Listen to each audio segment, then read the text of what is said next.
أن يجمعنا مع سيدنا محمد صلى الله عليه وسلم في جنته ودار مقامته.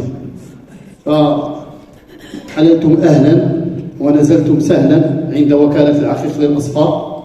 إن شاء الله الرحمن الرحيم سوف ينطلق هذا الحفل المبارك بآيات بينات من الذكر الحكيم، ثم تليها كلمة ترحيبية للسيد المدير العام لوكالة العقيق السيد محمد عاطف، وأيضا المدير العام لهذه الحملة المباركة. ثم إن شاء الله الرحمن الرحيم سوف تليها بإذن الله عز وجل يعني واحد رؤية تقنية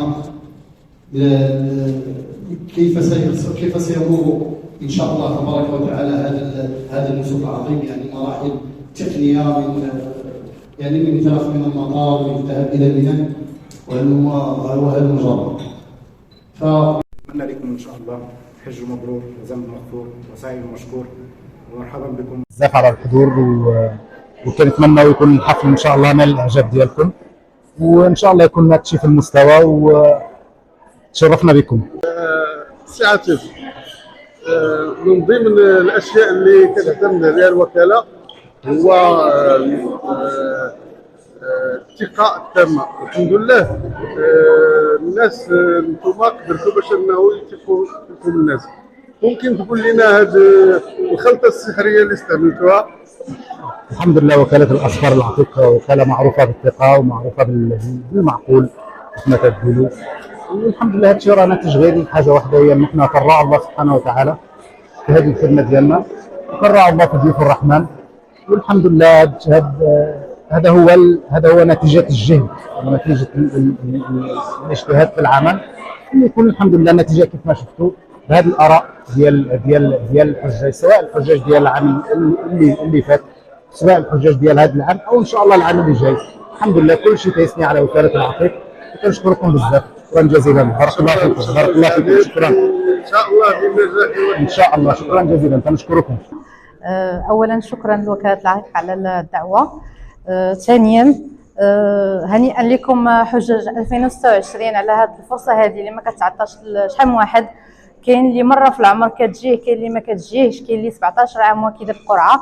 فكنتمنى لكم ان شاء الله حج مبرور وتأديوا المناسك على اكمل وجه. بالنسبه للوكاله هي غدير اللي عليها، ولكن نتوما غتكملوا وتعاونوهم وتكملوا بالصبر وتعاونوا فيما بيناتكم وتسامحوا، والله يرزقكم حجه مبرور وتمشيو وتجيو فرحانين بحجتكم. هذه هي اهم حاجه، انكم تفرحوا بهذا المنسك هذا، والله يعاونكم. والسلام عليكم ورحمه الله. السلام عليكم. السلام عليكم ورحمة الله.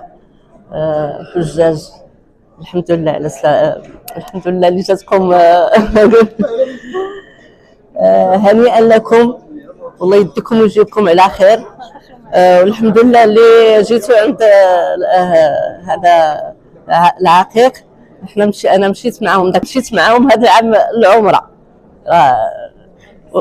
وشكرا لهم. كلشي داكشي اللي كيقولوا راه لقيناه على وجينا بخير وعلى خير، زعما ما تكرفصناش الحمد لله. يلاه شوف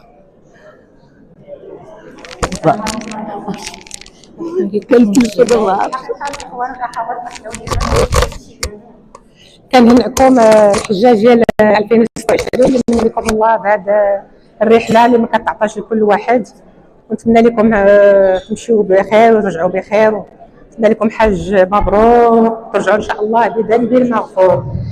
بالنسبه للوكاله كما قالوا الاخوان، ما داكشي اللي كيوعدونا به هو اللي كنلقاو احسن، فهم حاجه ما قالوها لناش وتم فاجئونا بها، الله يجازيهم بخير. والدليل على هذا ان حنا مشينا للحج، وهذا العام مشينا العمره ديال رمضان الحمد لله.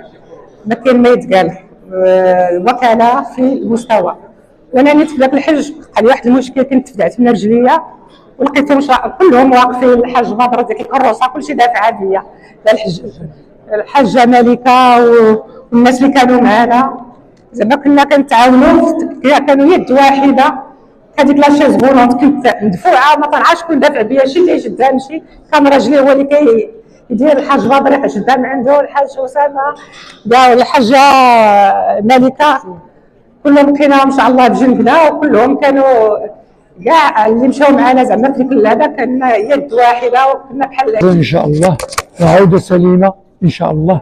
وكاله العقيق راه غنيه على التعريف، وهاد الاخوان تاهم راه حجوا معنا في 2025 وكاين فيهم اللي دار معنا العمره في هذا العام وهو ديال 2026. وهاد الناس ما نساوش الخير ديالهم، راه كانوا يوقفوا معنا واحد الوقفه اللي ما كتتصورش وما غادي يجازيهم غير الله سبحانه وتعالى. والاخ بدر راه هنيئا اللي غادي يكون معهم، الفرقه اللي غادي يكون معها حاج بدر هنيئا لهم. والاستاذ السي عاطف جزاه الله خيرا، السي عاطف راه ما عندنا ما نقولوا، والله يوفق الجميع